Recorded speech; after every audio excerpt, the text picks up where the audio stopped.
প্রিয় BA third সেমিস্টারের ছাত্রছাত্রীরা, আজকে আমি যে বিষয় নিয়ে আলোচনা করব সেটি হচ্ছে তোমাদের যাদের পলিটিক্যাল সায়েন্সের অনার্স পেপার SECA1 এই পেপারটি রয়েছে তাদের জন্য আজকের এই ভিডিওটি অত্যন্ত গুরুত্বপূর্ণ হতে চলেছে। কারণ আজকের এই ভিডিওতে আমি একটি গুরুত্বপূর্ণ প্রশ্নের সম্পূর্ণ উত্তর নিয়ে আলোচনা করব। প্রিভিয়াস ভিডিওতে আমি দুটি গুরুত্বপূর্ণ প্রশ্নের উত্তর নিয়ে আলোচনা করেছিলাম, যে প্রশ্নটি আসার সম্ভাবনা প্রায় 100%।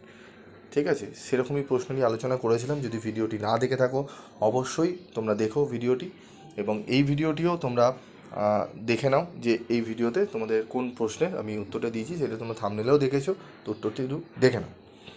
প্রশ্নটি কি? প্রমাণ কাকে বলে? প্রমাণ কয় প্রকার? বহু ছাত্রছাত্রী রিকোয়েস্ট করেছে যে স্যার এই উত্তরটি আমাদের দিয়ে দিন। তো দেখো, সাক্ষ্য আইনের 101 ধারা অনুযায়ী যদি কোনো ব্যক্তি তার দাবি অনুযায়ী অন্যের বিরুদ্ধে আদালতের রায় কামনা করেন, তাহলে ওই ব্যক্তিকে উক্ত দাবিকৃত বিষয়ের অস্তিত্ব দাখিল বা হাজির করতে হয়। এই অস্তিত্বকেই প্রমাণ বলা হয়। প্রমাণের প্রকারভেদ।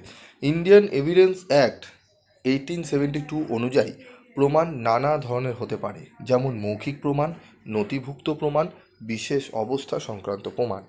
প্রমাণের আলোচ্য বিষয়।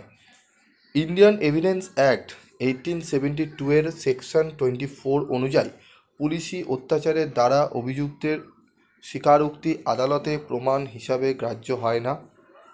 এখানে আরও বলা হয়েছে যে প্রলোভন, ভিত্তি প্রদর্শন বা প্রতিশ্রুতির দ্বারা আদায়কৃত কোনো স্বীকারোক্তি প্রমাণ হিসাবে ফৌজদারি মামলায় গ্রাহ্য হবে না। এক্ষেত্রে আদালতের ম্যাজিস্ট্রেট ঘোষণা করবেন যে অভিযুক্ত ব্যক্তি যদি তার স্বীকারোক্তির অর্থ বুঝতে পেরেছেন, ম্যাজিস্ট্রেট অভিযুক্ত ব্যক্তিকে জানাবেন যে তিনি আইনত তার বক্তব্য স্বীকার করতে বাধ্য নন। ক্রিমিনাল প্রসিডিওর কোর্টের সেকশন 164 অনুযায়ী অভিযুক্ত ব্যক্তি ও ম্যাজিস্ট্রেট উভয়ে স্বীকারোক্তিতে স্বাক্ষর করবেন। স্বাক্ষর করার পূর্বে অভিযুক্তকে স্বীকারোক্তিটি পড়ে শোনাতে হবে এবং অভিযুক্ত যদি কোনো ব্যাখ্যা চায় তাহা দিতে হবে।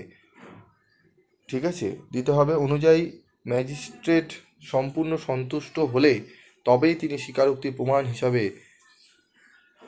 যে ম্যাজিস্ট্রেট বিচার করেছেন তার কাছে বিষয়টি পাঠাতে পারবেন।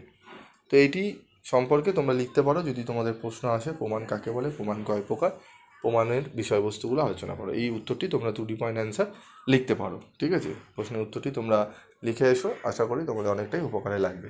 পরবর্তী ভিডিওতে আরও কিছু প্রশ্নের উত্তর নিয়ে আলোচনা করব, এবং তোমাদের আমি ছোট প্রশ্নও দিয়েছি, একদম আসার মতো কিছু গুরুত্বপূর্ণ ছোট প্রশ্ন, যে প্রশ্নগুলো করলে আশা করি তোমাদের অনেকটাই উপকৃত হবে তোমরা। ঠিক আছে, তো প্রশ্নগুলো তোমরা দেখে নিও।